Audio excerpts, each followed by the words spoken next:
Welcome to Ghost Education 101, where curiosity meets experience and the doors to the entire paranormal landscape are finally open. Hosted by Dr. Heather Leigh and Dr. Tiffany Frazier, this series is built for everyone who wants to understand the unexplained the right way. Whether you're just stepping into the unknown or you've been investigating for years, this is the place where you can sharpen your approach, deepen your understanding, and cut through the misconceptions that have overrun this field for far too long. Each episode walks you through the full spectrum of paranormal activity.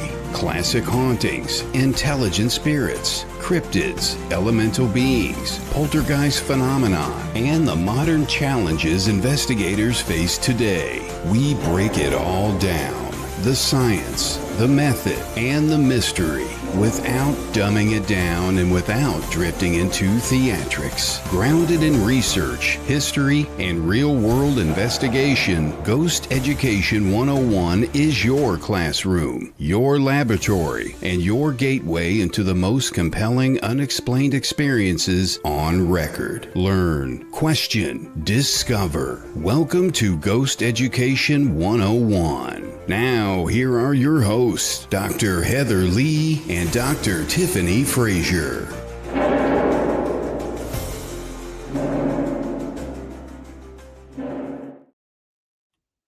Hey, good evening, everyone. Hey, Tiffany, how's it going? Pretty good. We're coming down from excitement still in the house because we were watching the rocket launch today. And so it was very exciting and super cool. So, I wish I had seen that. I was running errands with my mom. Oh, did you? Yeah, I got home just in time to eat and come here. Yeah. Oh, it was fun. I told my daughter, because I'm an early 80s baby. So it was fun kind of going down the timeline and talking about the 90s and the space program and everything. So yeah, it was, fun. Yeah. You we have an exciting show tonight. Oh, yeah. Yeah. And tonight, yes, I'm definitely looking forward to tonight's show. We do have a repeat guest on here, but we have 3 brand new faces to Ghost Education 101, and I'm super excited to have them all here. For those of you who don't know what tonight's show is about, we do have a panel of guests joining us. They are I don't know if you want to call them the headliners, speakers, or the special guests from the upcoming April Ghouls Paranormal Weekend in Key West. That is, I know that's on my list to try to get to next year. So rather than make them all wait, I'm going to bring them all in right now. It looks like everybody is here. Hey, everybody. Welcome to the show. Thank you for joining us. Thank you for having us. So to start off the show, I know a lot of people are going to recognize a lot of the faces here, but can you guys just take turns introducing yourself and share a little bit? I'm not sure why I lost everybody's audio, but I can't hear anybody else. That's happened a couple times on the show. Right. Yeah, he may have to. It's always with a panel. Yeah, jump out or jump back in. Let me see. You want to message him? But yeah, while we're doing this, if you guys don't mind taking a moment to introduce yourselves and kind of give us a bit on what got you into the paranormal field. His audio is on. David, why don't you start? Okay, so my name is David Sloan, and I've been in Key West for about 30 years. I moved down there to start the first ghost tours in Key West. And that was during a time there weren't really many ghost tours in the United States. So I had always been into the ghosts since I was in kindergarten. So it was one of those things. And then when I got there, one of the first spirits that I encountered was Robert the Doll. And that started a 30-year journey. I don't really know what happened. I've been able to figure out everything about his true history. And so me and Robert the Doll are pretty close. I'm his main doll tender. So. Awesome. Tim? So I never thought it would be cool to hear the word doll tender until I met David. I think that's pretty dang cool to be a tender of a doll and to be in such a position as David is. So my name is Tim Ellis, by the way. For those who don't know me, Brad, who is one of our other guests, he's to my left in the video. How I'm seeing it. Brad and I grew up in Sault Ste. Marie, Michigan, the Upper Peninsula of Michigan, right on the border of Canada. We've been friends since first grade in elementary school. We've had this amazing journey of just the paranormal since we've been kids. We created an investigation group in 1999 in Sault Ste. Marie called the Upper Peninsula Paranormal Research Society. We eventually created the Michigan Paranormal Convention. And through that, we got to meet some amazing friends and people, David Sloan and Dustin Pari being one of them. And through that, friendships have started. And so that's how we started this Key West event. Is that it, Tim? You talk now, Brad. All right. What did he say? Hi, Brad, Blair. Yeah, Tim and I go back. We started our paranormal group back in the late 90s. As you said, we grew up together since first grade. And we always had this real interest in the paranormal. We were the creepy kids back in the school days. I mean, half the kids stayed the hell away from us. The other half were enthralled and wanted to come and hear ghost stories with us. So we kind of grew up that way, and we all went off. Tim and I, a couple other people that we founded our group with, all went off to college. And we all ended up back in our hometown of Sault Ste. Marie, and that's when we put together a paranormal group.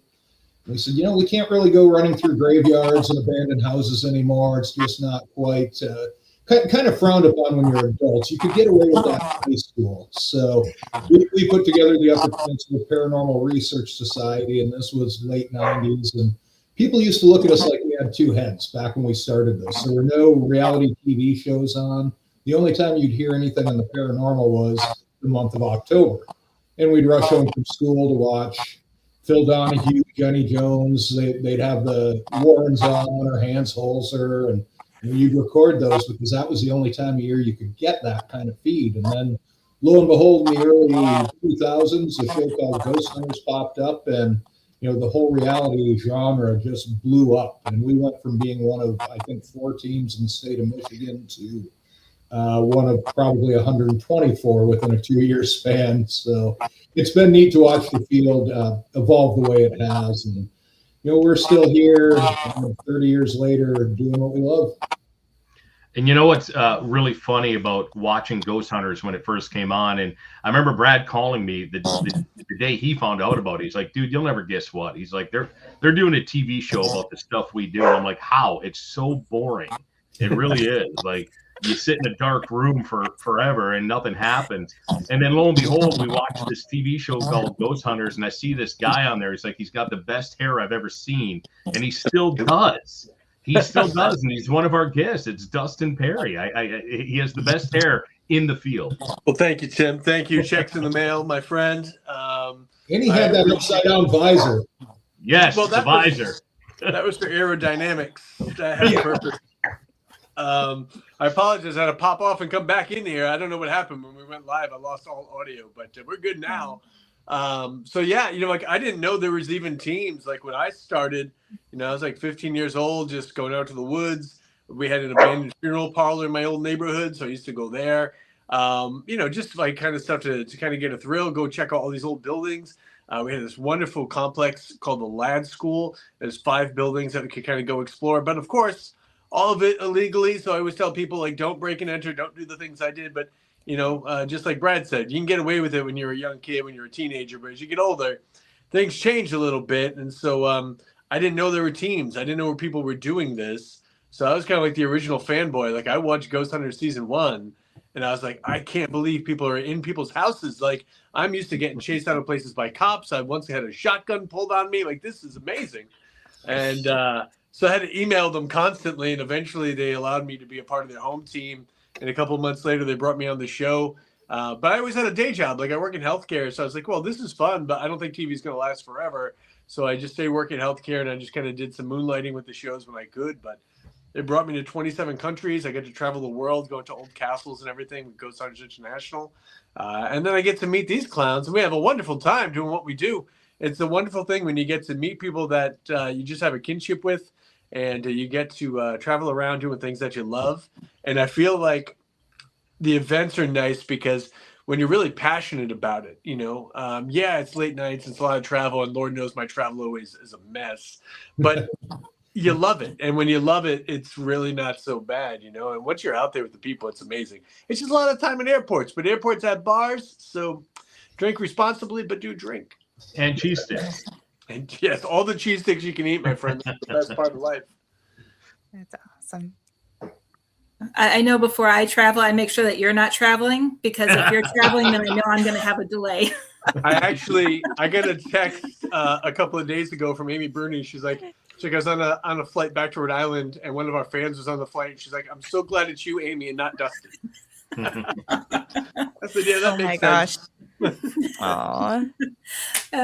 Just a real quick shout out to everybody who's watching. I see Eric, Lori, Jennifer, Barbara, and Kelly and Nikki. Thank you guys for watching. If you have any questions for any of our panelists, just let us know.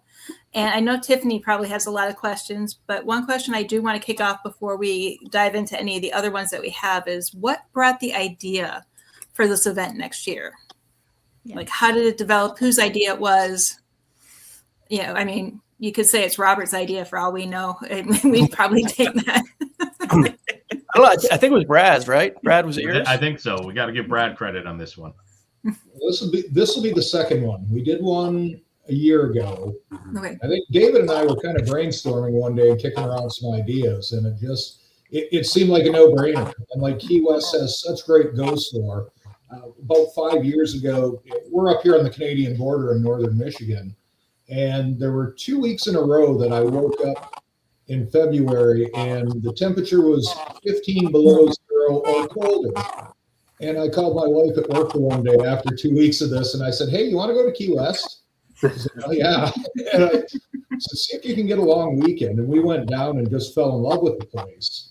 And I didn't know David at the time, and we got introduced through mutual friends in the paranormal field. And I think we've hung out every year ever since. And we got kicking the idea around and just putting something together. I'm like, God, Robert is such an enigma in the field that not having something centered around him just seemed to be like such a waste of resources to a point. So we got throwing things back and forth, and ended up kicking it out with Tim and Dustin, and just it seemed like something that we just had to do to get it out there, in spite of everything going on in the field at the time and how many events there were and how many cons. And we've got to give it a try, and we had a blast. And I think the number of people that are attending next year that have already purchased tickets that were at the first one, I think is a testament to how special that place is, and how great of a time you can have down in Key West. Awesome. That's it. I think it was like a very unique event. I mean, we've been doing these things for years. Even the conventions, there's, even when there's some things that make them a little unique, there's still a lot of cookie cutter, at play with those kind of things. So to be able to go down to Key West, it was my first time going there when we did the event last year. And again, I'm in New England. I hate the cold. I'm tired of being up here. I would love to just move to Key West if I could. I think David Sloan wrote a book about that. And it's such a magical place. Listen, early ghost hunters, Dustin was never a hippy dippy guy. Like, show me science, show me things I can measure. But there's some magic that goes on in Key West. You just walk around and you just feel like this is a cool place. Like, there's something special about it, And there's so much history there. There's so much to explore. Robert's there. The fort, there's so many cool things. And we had such a great time. And just like Brad said, we have so many people that are coming back from the first one. So we did something right there. But it's a very unique event and a very unique place. And I think that all comes together for a really good time for everybody. Plus, there's Kermit's Key Lime Pie Shop. And I'm just saying, it's kind of my favorite thing. I love key lime pie. So we're going, right, Heather? Yes. Okay. I'm working on it. I need to get back to Key West anyway. We talked about that last time we had David on the show. I've never been down there, so I miss it. To kind of piggyback I miss being in Florida. To kind of piggyback on what Dustin said, the feeling there. So Brad and I, where we live in northern Michigan in the Upper Peninsula, we have a special place called Mackinac Island, if you've ever been or heard of it. And it's a place where you have to take a ferry to it. There's no vehicles allowed. And it's one of those places where the minute you get off the ferry and you touch your foot on that land, you feel a different energy. The very first time I ever went to Key West was for our first event a year ago. And I felt the same thing getting to Key West. There's an energy there that is different than anywhere else. You just feel it. It's palpable. You understand you're in a very special place when you get to Key West. And that whole weekend that we were there played into that perfectly, because you understood that the energy and what you were feeling was just part of the magic of that place. And I can't, two places in my life that I can think of, Mackinac Island and Key West, have had that feeling for me anyways. That's how I experienced it. Yeah. Yeah. Next time you're in Florida, go to John's Pass, because I get that same feeling you're describing. It's an old fishing village that has a deep pirate history. Okay. Yep. So that has that similar feeling that you're talking about. Love it. Awesome. One question I want to ask you guys is, we're everybody in the paranormal field, we all enter this field because most of us enter this field because we've something happened to us and something kind of just like lit inside of us. I know it did for me, and I know it did for Heather, and I think for David too. David, I've heard your story, but do you mind sharing what happened to, or what event took place that just sparked that thing inside of you that said, this is what I need to do. This is my calling? There really wasn't an event for me, and I think kind of the same for Tim. We grew up feeding each other's imaginations, I guess. And there was a little group of us in school, and we were the kids, like I said, would get together and tell ghost stories.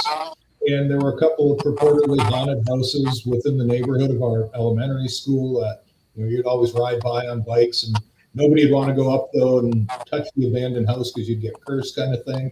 I think we kicked it off enough and just kept each other's imaginations going. And we would get together on the weekends and watch horror movies, and just Halloween was always kind of our season.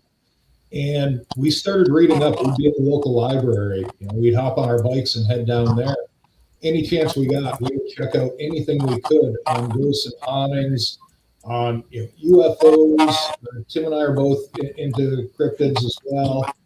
Anything along the lines of the weird and the strange. And I think we would definitely be interested in it on our own, but the fact that there was a small group of us that kept going back and forth and feeding each other, I think that's what really built up our interest in the first place. So I really couldn't say I had a real paranormal experience until probably closer to college days, honestly. Okay.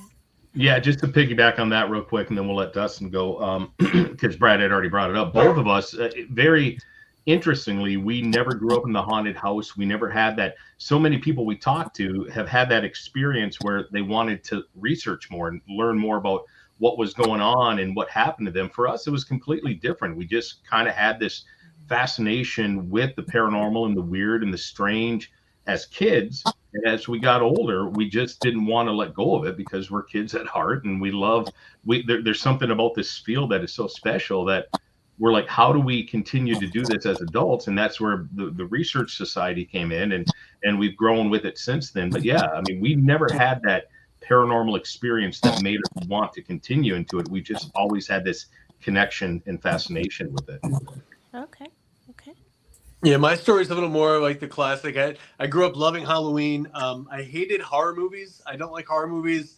I don't like going to haunted attractions where people like pop out at you, that kind of stuff. I don't like to be scared, but I love the spirit world, and Halloween was always intriguing to me. I used to decorate my room like in July. Like as soon as July 4th was over, I'd start putting out all my Halloween stuff and just ready for the season. But my gateway ghost story happens when I'm 9 years old, seeing what we now would classify as like a humanoid shadow figure. It was standing in my doorway, terrified the hell out of me as a kid. I just covered my head, said my prayers. And then the next day I came home from school, looked in the closet, I look under the bed, it's not there. Night after night, I kept checking, it wasn't there. And then, I spent the rest of my damn life looking for him. As soon as I could, start going to libraries, same thing, checking out books by Hans Holzer, Haunted New England. Like there was so many things for me to learn. And that's how I started. But I love all the things too, I don't want to live in a world without magic. So when we talk about like aliens, cryptids, Bigfoot, Loch Ness Monster, I need that kind of stuff because I refuse to believe life is just sitting in traffic, trying to pay bills and maybe getting fried cheese. Like, it has to be something else. So I need the magic of the paranormal to make this life worth living. And it's so cool to go out and have these experiences, and then so strange to have to go back to work afterwards where other people have no idea what the hell's going on.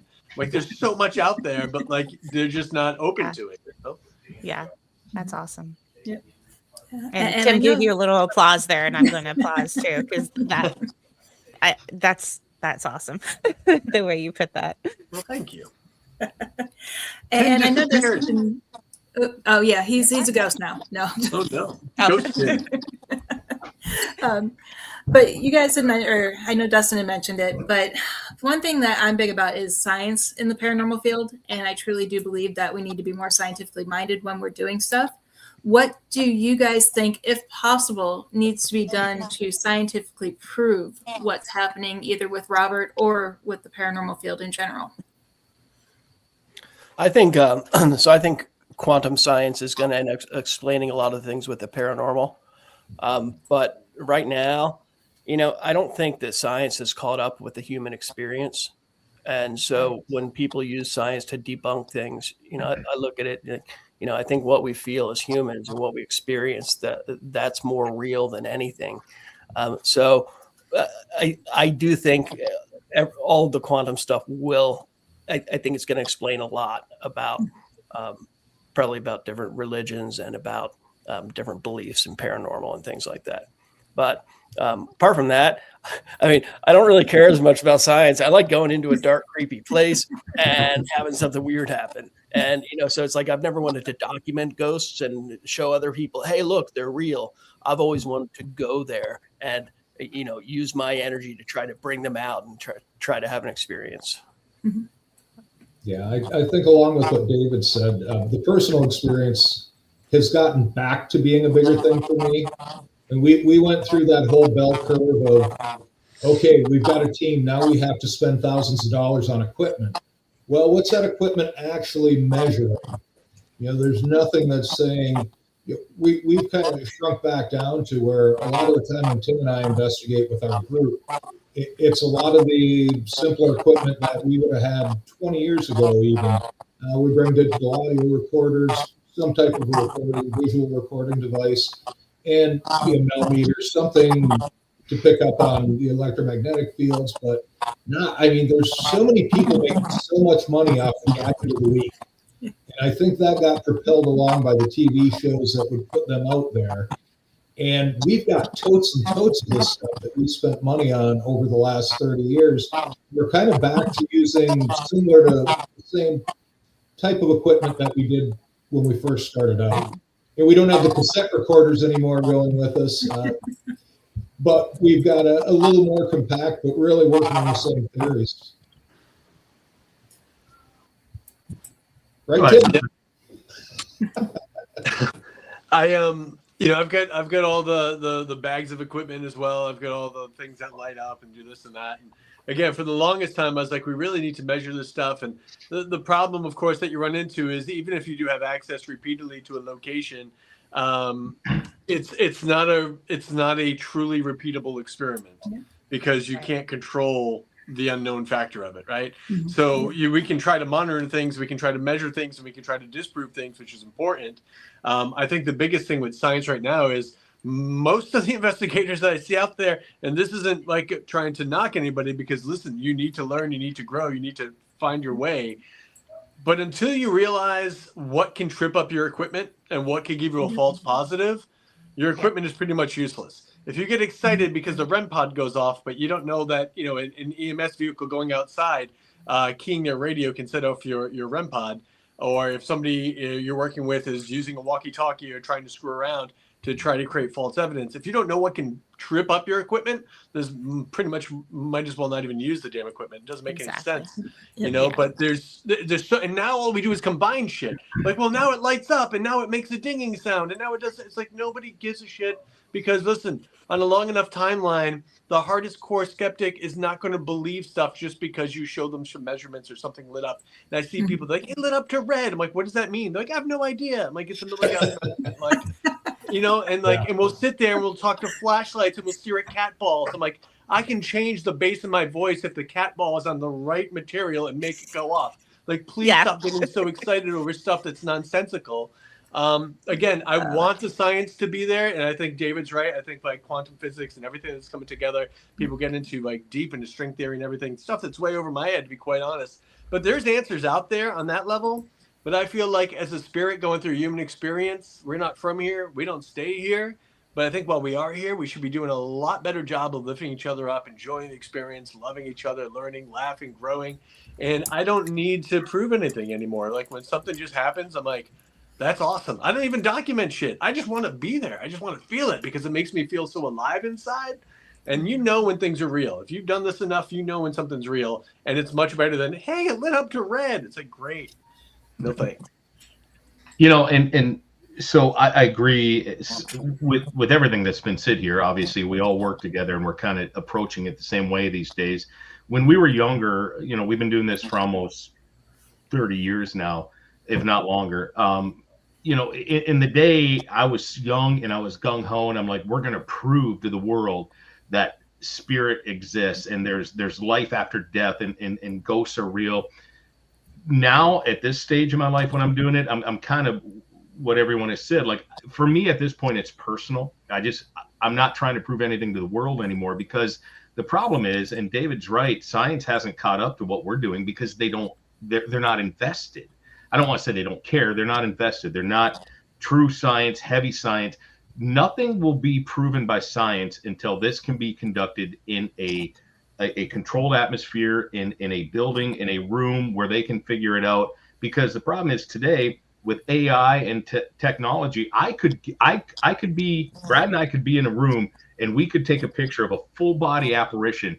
We put it out there on the internet and everyone will say it's AI or fake. There's too much fakery and trickery out there anymore that it doesn't matter until it's proven in a scientific setting where it's just doctors and that will, at least in our lifetime, I don't believe that'll ever happen. So I don't worry about what we're doing anymore, trying to prove it to the world. I'm doing it for myself, for our team when we're together in the field. So yes, I want science to back it up, but science isn't there yet, and I don't know that we'll see it in our lifetime. Mm-hmm. Well, the other thing too is the overlap in fields of the strange. Going back to electronic voice phenomena, we record that. Coming from our background, we think we're talking to spirit or talking to a ghost.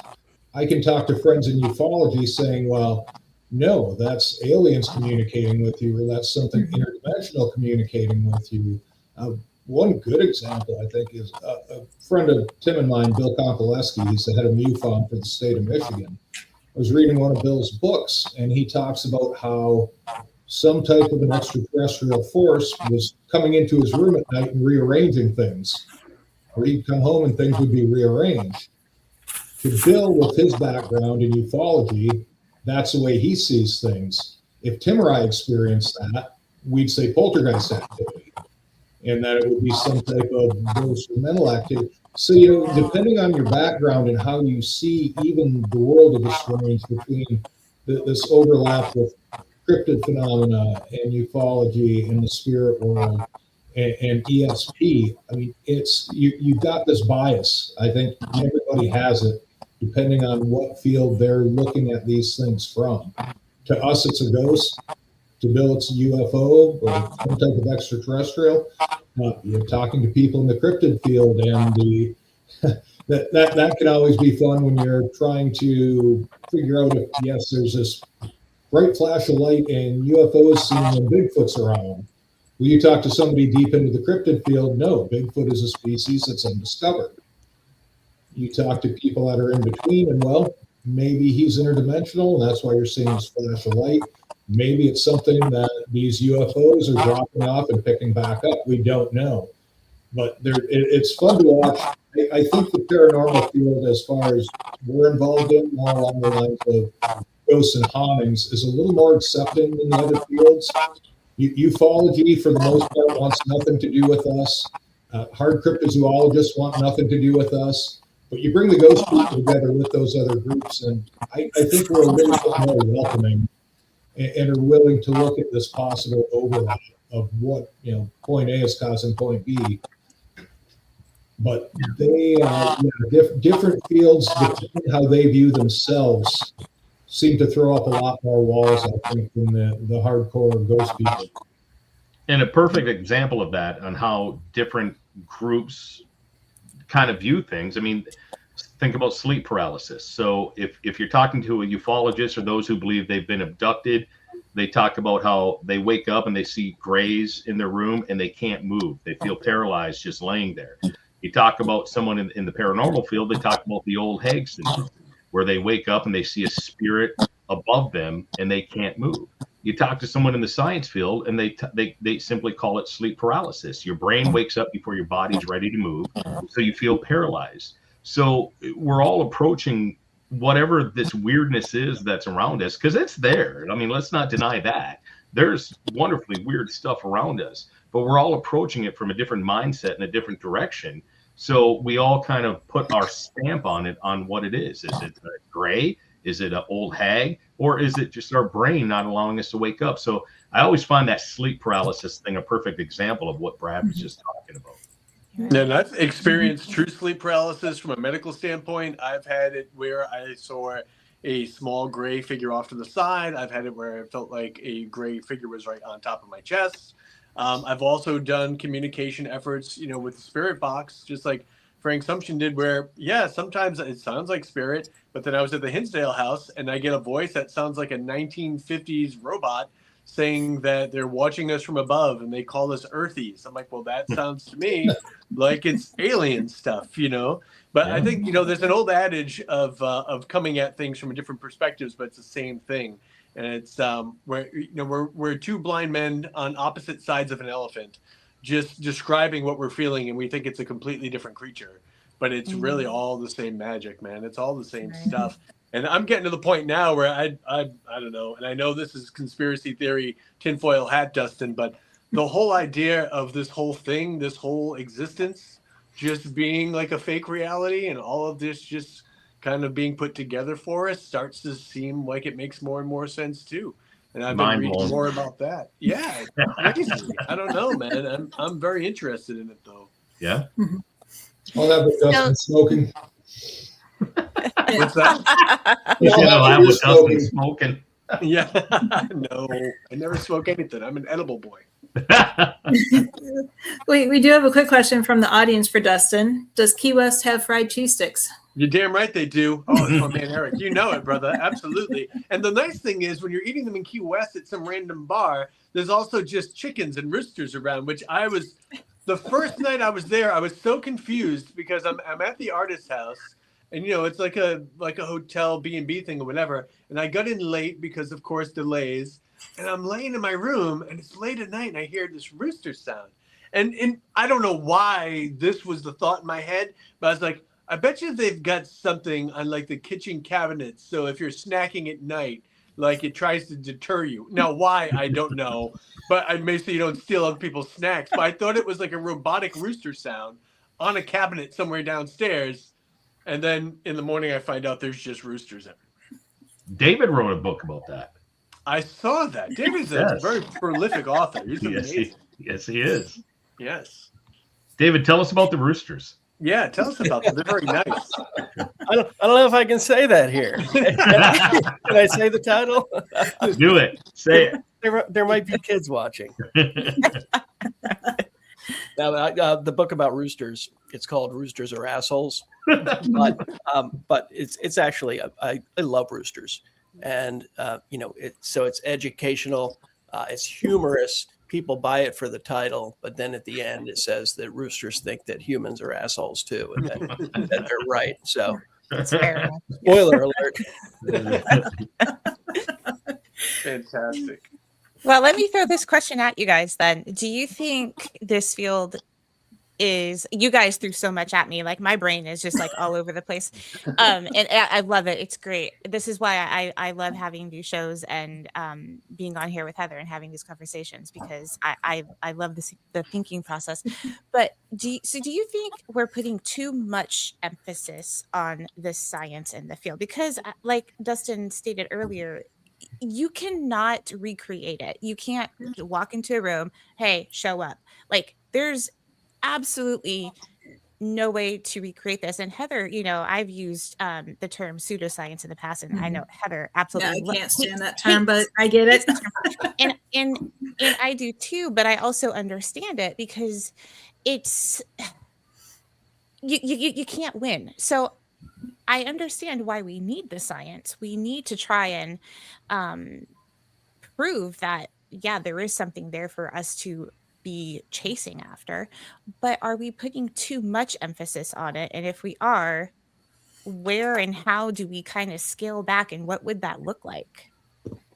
I don't think technology is to the point yet. And I often, when we do public speaking and it comes up with residual haunts and things like stone tape theory, yeah, I think there's definitely something there that science is going to be able to prove at some point. Technology hasn't advanced to the point where we can decipher what types of energy are creating these phenomena to happen and what atmospheric conditions. And it's great that we can use the science that is out there to form a hypothesis on when we're using any of the equipment we have. Because let's face it, none of this has been proven.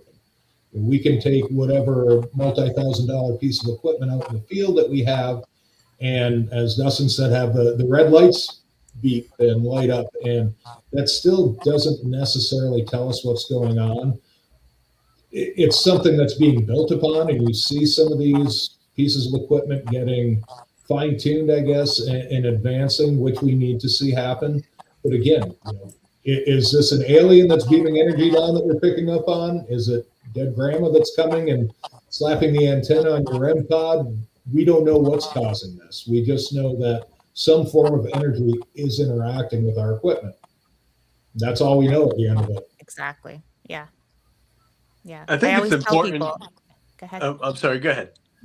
I was gonna say, I always tell people, because people ask all the time, they're like, well, what does the equipment tell you? And I go, well, all it can tell us is that there's been a change in the environment. And it's like, oh, so it's not proving there's I go, no, it can't prove that there is a spirit in the room with us at any given time. It's just telling us that the environment has changed, So it's really hard to, kind of get that point across, especially to people who, and I'm not saying necessarily skeptics or non-believers, but to people who have never delved into the world, who have never, set a toe into this world. It's really hard for them to kind of switch their mindset and to kind of understand what it is we actually do. Like Tim said earlier, yeah, it's boring.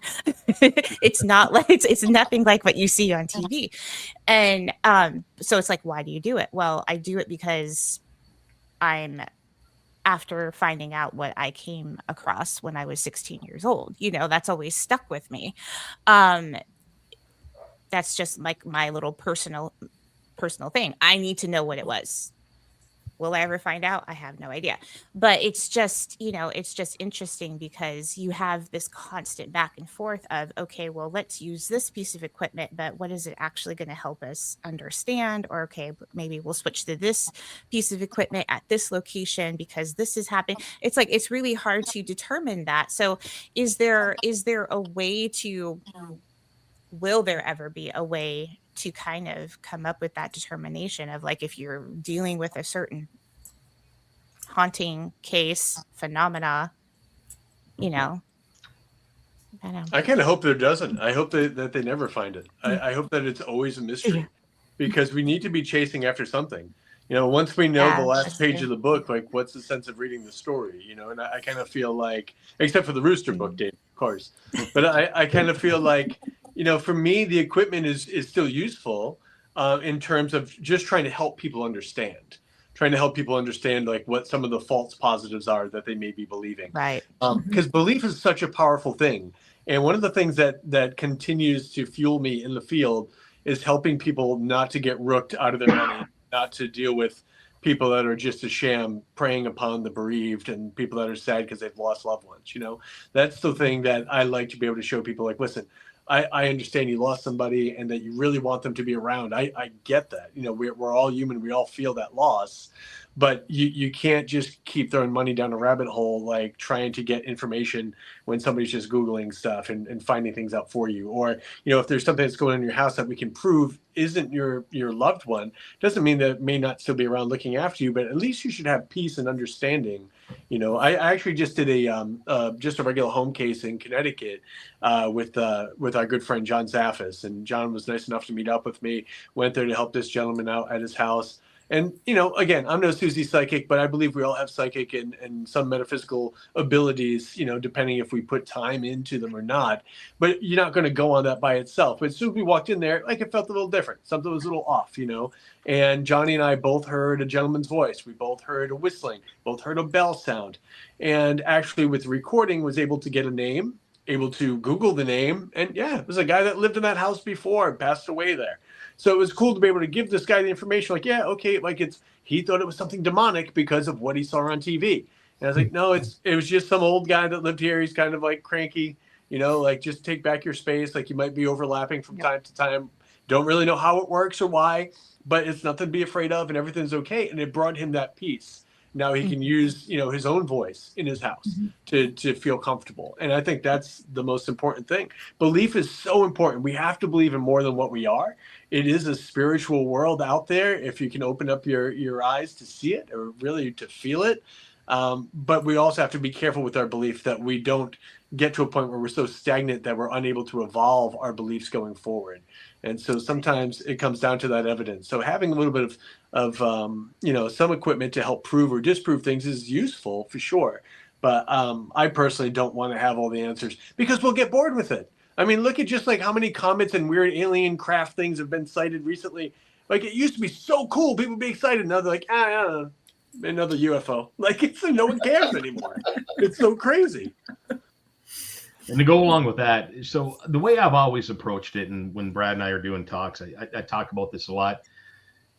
To me, a paranormal investigation, from the moment you do the pre-research to the investigation to the post-research, it's like a puzzle, and you're putting together pieces from the research of the history to the night of the multiple nights of the investigation and what you're picking up on, and it's really taking these pieces and putting it together to try to get this picture.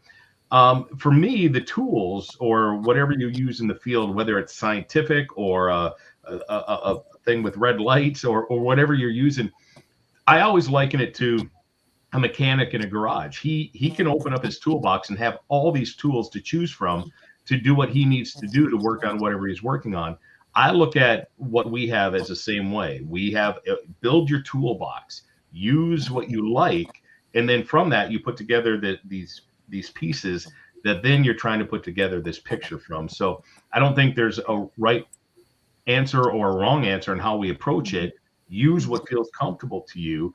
Use what can help you put together this picture to try to get the answers. But I agree with Dustin. I don't want to get too many answers. I don't want to take away our monsters. I don't want to take away our ghosts because there's magic in that. That's why we're doing this. Because we love that feeling of the mystery behind it. Yeah. Awesome. Now I'm joking there. Let's find the answers. But I agree with Dustin. There's a few that I want answers to. Yeah, I agree. There's a magic and an energy behind the mystery of what we're chasing after, and that's what I love. Mm-hmm. Mm-hmm. And then we do have a question in the comments, but I do have one question that I want to touch before I forget, because if not, I will forget and I'll never hit this one. And I really want to know the answer to it. Did anything happen? And if so, what during an investigation that has changed your perspective on the field?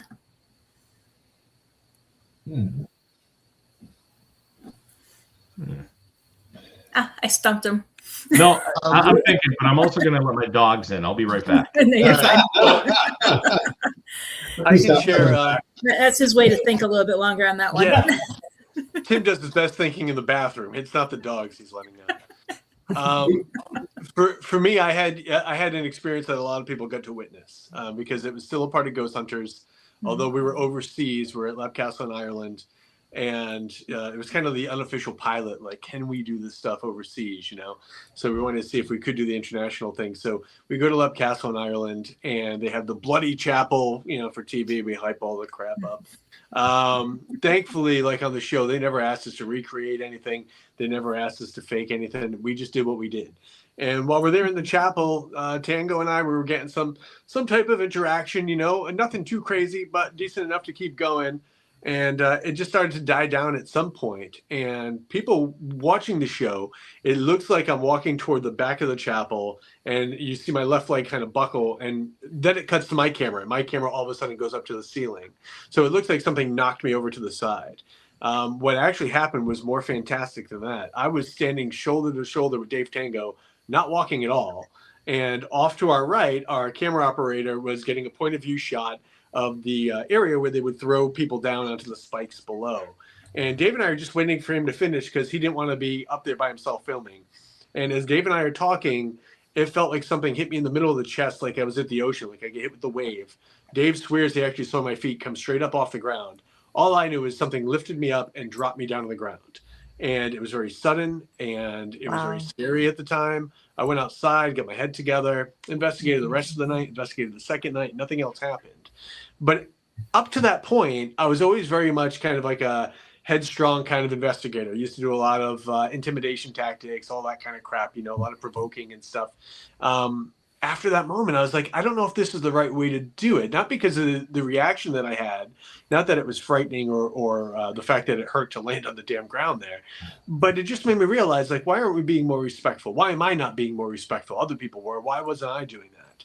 And it changed the way I looked at the field. I was like, I'm not going to do this stuff anymore. Now, on the show, they can never show it, but I always play a lot of music from the time period. Everything is energy and vibration and frequency. And I kind of feel like music can bring us back to a time in our life that, you know, we've forgotten about, but you hear a song, all of a sudden you're back there. So I try to play music for the spirits, thinking this will be like a beacon to them, you know, that I'm trying to communicate. So that's very important to me. And just last year, I got to go back to Lep Castle for the first time since that moment. And I was leading a tour group there. We had a wonderful night. And at the end of the night, everyone was walking out to the bus. And I said to the organizer, I said, I just need 5 minutes up there by myself. And I went back into the chapel, and I just got I'm down on my knees in the middle of the room, nighttime. It's quiet. I was like, you know, whoever's here, if you're the same thing that was here last time, I'm a much different guy. I had a different opinion when I came here. And because of that interaction, I just want you to know that you changed my perspective and the way that I live my daily life, and also the way I approach the spirit world. And all of a sudden, middle of the night, there's no glass in the windows up there. This crow comes flying in the window, and it does 3 slow circles around me and then flies out. And I was like, that was my mystical, magical moment that I needed to know that we were at peace with each other. That's awesome. You know? And it was just so crazy. Again, hippy dippy shit that like years ago I've been like, what are you talking about? But it was so true. It was so magical. It was so pure. And I was like, that was what I needed. That's what I went to Ireland for, to make peace and to have that moment. But that first instance, that changed everything for me, both in the field and just in my daily life too. I think one thing, and Tim will know this story right away when I talk about it. We were investigating Whitefish Point Lighthouse. It's this big campus, beautiful shipwreck museum. It's the oldest lighthouse on Lake Superior.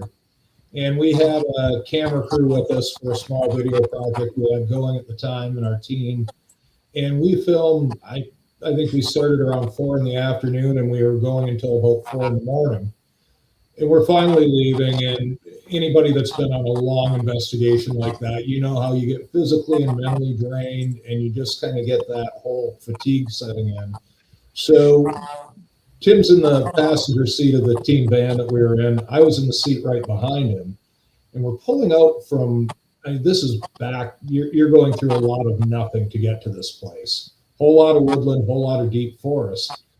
And at the same time, I look over, and I see Tim jump up in his seat. And off in the trees, as we're going through this forested area, pops up. The only way I can describe it is it looked something like people would describe a gray alien as. It had bioluminescence to it. It was glowing. And Tim looked back and he said, "Did you just see?" I said, "I did." And everybody else in the van, aside from the driver, was sleeping at the time. And we're like, well, what do we like? It's been a long enough night already. To hell with it. Let's just go home. Again, this is a location that has a lot of paranormal activity to it. All of your classic, you have full body apparitions. You have items that are moved, a lot of EVP, just a lot of weird experiences at this place. On top of that, though, there are a lot of UFO encounters out there. A lot of sightings out onto Lake Superior. And you have no cities in the distance. You have no artificial light sources, but people will be out walking the beaches and see things in the air. So again, are these two things connected? Is this paranormal activity that's happening on the campus of this museum and lighthouse connected to these UFO experiences? And whatever the hell this thing was Tim and I saw, we both saw it. If it would have just been one or the other, would have brushed it off as just being our mind overworking from investigating all afternoon and all night. But we both saw the same thing. So there was something, whether or not we both misidentified something, sure, it's possible. But there was just this very strange glow to it. And that, again, going back, this where these fields cross over, there's no real clear-cut line between one and the other at times. And this was that perfect example of that. Yeah, I'm so glad that Brad experienced it. I was sitting in the front seat. Driver was next to me. Brad was in the seat right behind me. And I saw it. I'm like, there's no way I saw what I saw, but he saw my reaction, and we saw the same thing, which is absolutely crazy. A whole night of looking for ghosts and spirits, and it ends with what reminds us of a gray alien. Totally kind of cross lines for us at that time. We were kind of much younger in our investigative life, and to cross the lines that way was pretty powerful. So I want to say, Dustin talked about LEP. I remember watching that episode, and I had never seen anything like that before in an actual reality TV show. So I'm thinking, okay, did this really happen this way? Because that was pretty powerful, and I saw how it affected him. What I love about that is now that I've actually gotten to know Dustin on a friendship level, I know who he is and who he is as a person. I know that event was real. That to me is as powerful as it comes, witnessing what happened to him, and then to hear him talk about it now, wanting to go back and have that closure with it. That was powerful for me to put when I got to know Dustin and realize, okay, this really happened. But another thing that happened too was actually at our last Key West event. And David, what you pulled off in that the moment with Robert in the fort at the end of the night, and how you pulled off the event that night, and trying to, I don't want to say too much, but the people who are there know what I'm talking about, the seance with Robert, and trying to pull an energy out of him that you wanted to get out of him, because you believe that there's multiple spirits or energies in Robert. That night to me was one of the, and I say this in a great way, one of the most powerful energy nights that I have felt in a long time. And watching you do what you did, I mean, you were like a friggin' warrior up there confronting whatever you wanted to pull out. And then the whole journey after that to go to Germany and to get rid of it. I mean, that was one of the more powerful moments I've had in this field too, was watching that happen and then following you afterwards through social media to what you did after that. Yeah, and that was one of the most powerful for me as well, because I tend to get cocky with the spirits, and I don't protect myself well, and I'm so stupid. I keep doing it again and again. But on that night, I was trying to bring something into that box, into the doll that I made. And then when it actually went through the box and into me, and when I felt that, I was totally freaked out. And what changed everything for me is the way that Dustin knew exactly what was happening, and he was able to calm everything down. He said, "All right, everybody sit down," and he didn't single me out. He had everybody hold hands and give a little squeeze, and I felt him take that spirit that had gone into me and take it out through his hand, and then he had it dissipate. And to me, it was the most amazing thing, and it really opened my eyes to To a lot of things, because Dustin has a very different approach than I've always had. I've always I've stayed away from, I guess, the faith side of things, just because of things that happened being raised Catholic. But it really opened my eyes to these other powers that are out there, and so that was a life-changing one for me. Yeah, that was a powerful night. So thank you, Dustin. It's my pleasure, brother. It was an amazing thing. Like, just the way the whole night came together. You can't script this stuff, as we all know. You never know what's going to happen. So I was just glad I was there to witness it and to assist in it. This is just, I wouldn't share all of it, but David sent me a very nice card afterward, a very personal note, and something from Germany that I treasure, is very precious to me, along with what you wrote, David. So thank you for that too. I think it's so important that, David, you brought that up, because you have a lot, especially with young people wanting, and like Dustin and Tim and Brad were saying earlier, a lot of us started when we were young and, not being smart about going into places and stuff, but you never know what's going to happen. And, even though we're older now, I think it's really, really important that you're always investigating with people that you trust, with people that can be there for you in case something does go wrong, no matter what it is, and who can have a level head and think through a situation. I think that's really important. So yeah, for all the young people or anybody watching this, make sure you're always with somebody who you trust 100%.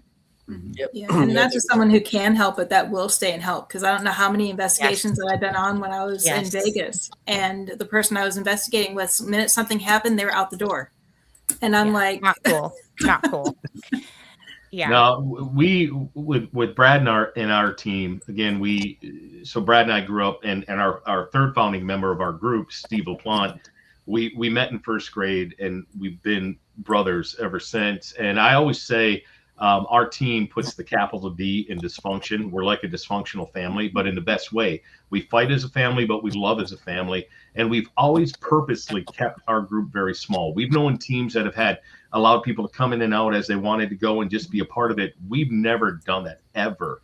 And maybe it's come across as arrogant to some people who have reached out to us and wanted to join the group and whatnot.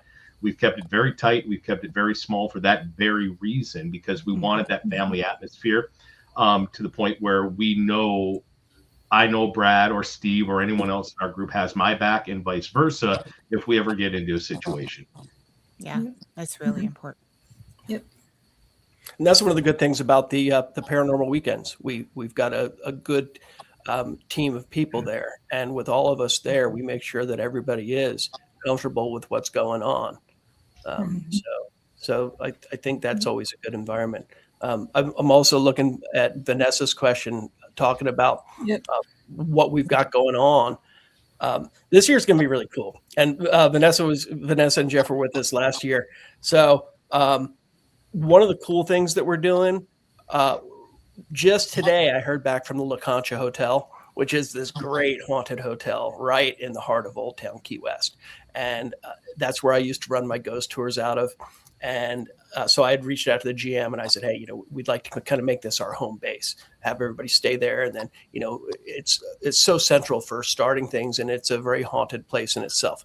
So I heard back from him today. So I think probably in the next week or so, we'll be able to announce, like special rates or discount codes for things like that. But it's an incredible location. We're going to do a pub crawl again. I think we'll do the haunted bathroom pub crawl. We're going to mix it up, go to some different bars this time. One of the other very cool things that I'm excited about, we're doing a morning murder tour. And Dustin said, we need to get Bloody Marys for that. Yes, we do. Really cool murders that happen right in that area. So that'll be a cool way to start the day, go around and do some of that stuff. One of the investigations that we're going to do is out at Cemetery Beach. There's a stretch of beach in Key West, and it's pretty much where the burial grounds have been. And I mean, the earliest burial grounds were there when they had all the enslaved people who were brought to Key West and freed. Hundreds of them died and they were buried on that beach. They used to have duels on the beach. There have been suicides there. So it's going to be a really interesting investigation. And then for VIPs, we're adding in some UFO hunting. I've got this really cool night vision scope. It's like a $4,000 military grade night vision scope. And we use that to look for UFOs, and it's a real game changer. So VIPs will get that. We've got a few other VIP events too. And last year we did haunted doll experiments. So cool. That was so awesome. So it was really awesome. Everybody got their own doll that was 100% not haunted.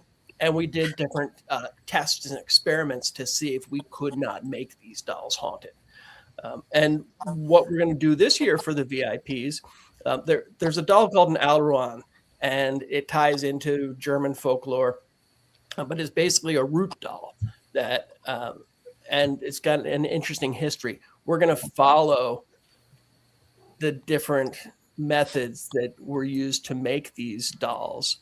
I don't want to give too much away, but the VIPs are going to get to do that. There's going to be a midnight adventure on Thursday night. And David, correct me if I'm wrong, the root dolls kind of tie back into the spirit you were taking from Robert to Germany, right? Yeah. And I've started looking a lot into elementals. I like to make elemental dolls now. So like when I went to Ireland, I collected leaves and branches and little stones and dirt and things like that. And I'll make them into dolls using different materials. And TSA must love your suitcase. They're usually distracted by the dead bodies. But so we're going to do an experiment that involves these elementals, and I think they're really fascinating. Wow. So it'll be a cool doll experiment, but kind of just up to a little level from last year.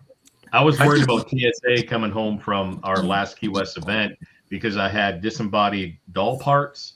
Bird's feet, the bird's feet, and like this. I have it up here too. This mask with blood on it. It was such an amazing weekend. So spiritual in its own way. I can't wait to do it again. I can't. Yeah.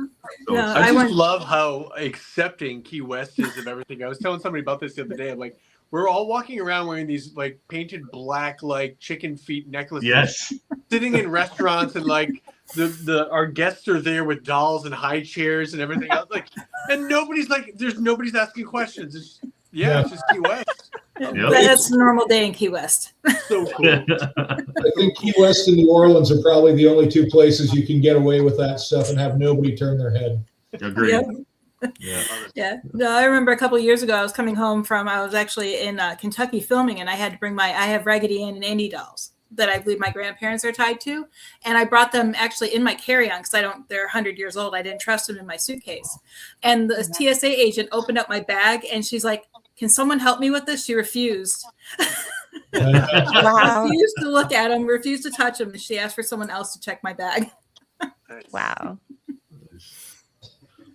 Oh, something else that we're doing this year. We're doing another scavenger hunt.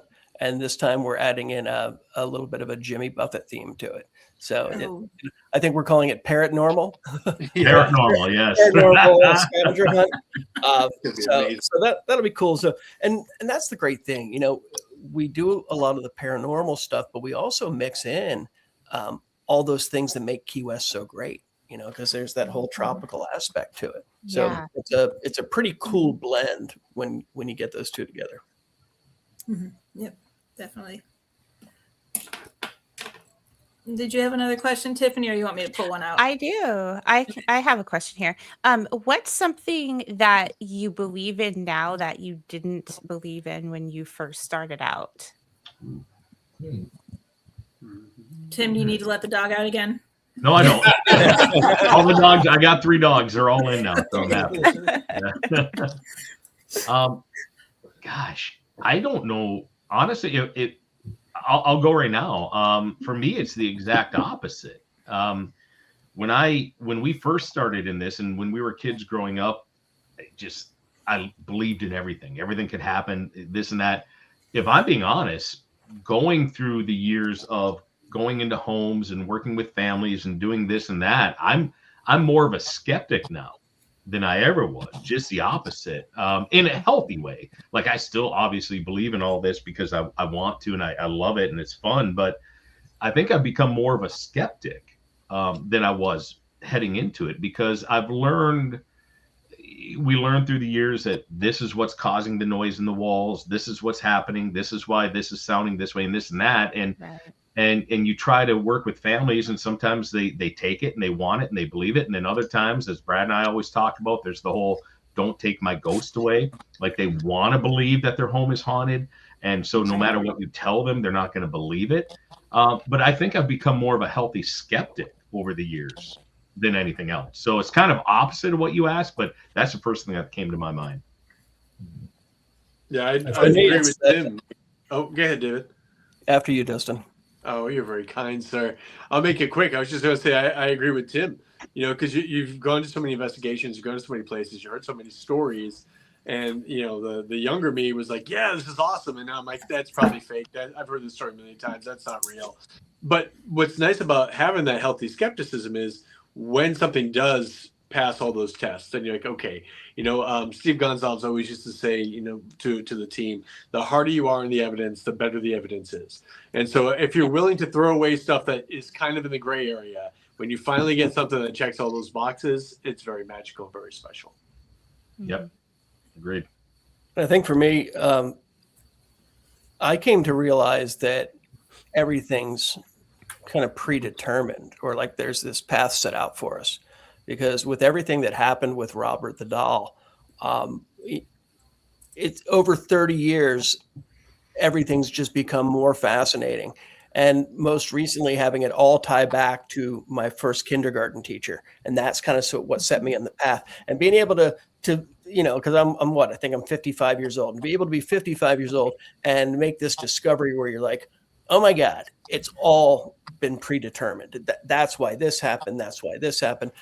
Going to Key West, I mean, what are the chances that my great-great-great-grandfather, he's the first David Livingston Sloan, he was in the Pennsylvania 47th Volunteers. Key West was under their control during the Civil War, and his regiment helped build the fort where Robert the doll is. I didn't know that for the first 15 years I was in Key West. So, these things, as they unfold, it's the paranormal that's sent me on this journey and helped me to reconnect with my past. And so I never would have expected that to happen when I got into it. I remember when you told us all those stories. So we'll have to link that episode, Heather, to the comment somewhere. So and I think I created a short out of a couple of those stories as well. Yeah. That I just haven't posted yet. Yeah. Yep. I think from my side of things, when we started this, everything that was a haunting was a ghost. And I mean, traditional dead person communicating to you, making things move around, ghosts caused anything that was going on. I think nowadays, the more we've gotten into it, I think there's a lot more involved with each person that's involved with it. That's a little bit more centered around the living versus the dead. And also when it comes to things along the lines as residual haunts, I think a lot of that is just natural energies that I think I mentioned earlier. I think at some point, science is going to get to that point that they explain it away and then there's no mystique to it anymore. This is just what is happening with this energy playing back versus it being somebody that has passed away trying to show themselves or give a message. So I think things have kind of stringed for me a little bit more in that direction. Mm-hmm. Okay. I just wanted to say something that David mentioned, and it ties in with what you said before, Tiffany, about wondering why these things happen to us, right? Why the gateway ghost experience happens. And for the longest time, I had so many questions about the shadow figure. And I went through the check boxes, okay, is it alien? Is it spirit? Is it me in the future? Is it time travel? There's so many different things it could be. And it bothered me for years. The quest was to find out what is a shadow figure. And I've seen the tall ones. I've seen the little ones. I've never seen Hat Man, but I've seen them all across the world, and I still have no damn answers. I don't get any. I never get any EVPs with them. I never get any audio. I never get any answers. I see them. They blip out. They blip in. That's it. But I started to realize somewhere along my path that it doesn't matter. Like it was there. Like David said, it was kind of like a predetermined thing. If it wasn't for that shadow figure, I'm just maybe a goofy kid that really loves Halloween, and that's okay.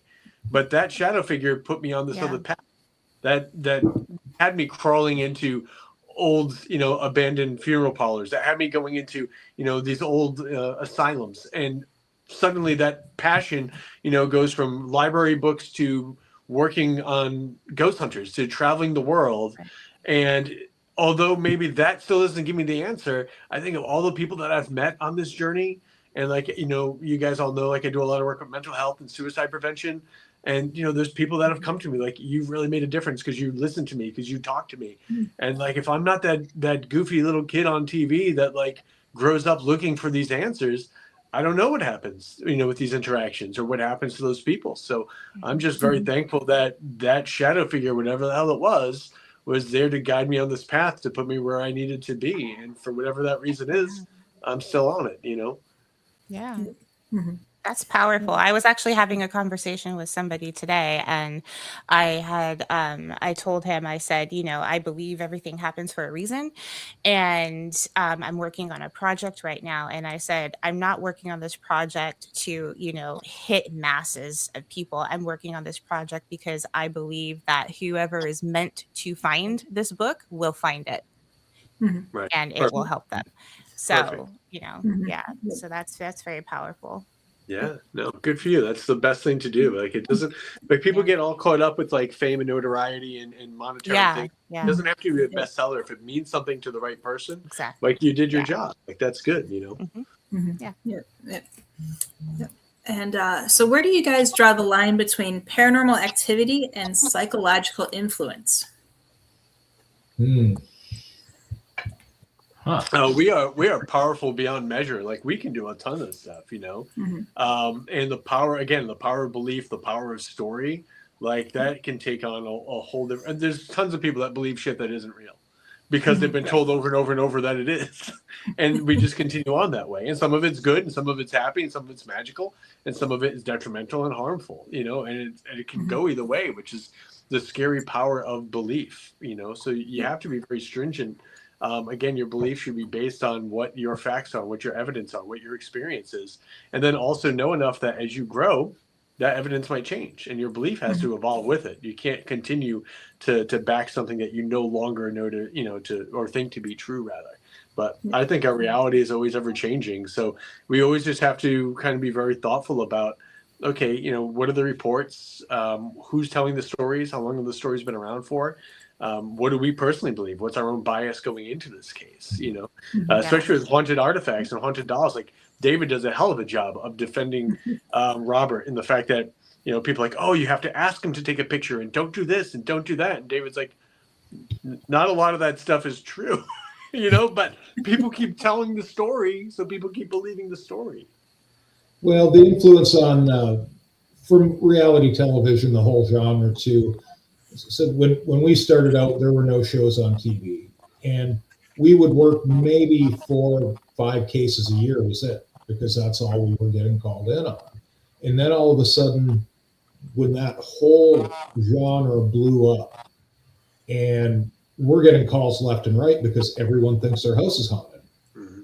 And then you go in and you look, and they've got Stephen King books all stacked on their shelves and horror movies. In the first 3 seasons of Ghost Hunters, Ghost Adventures there.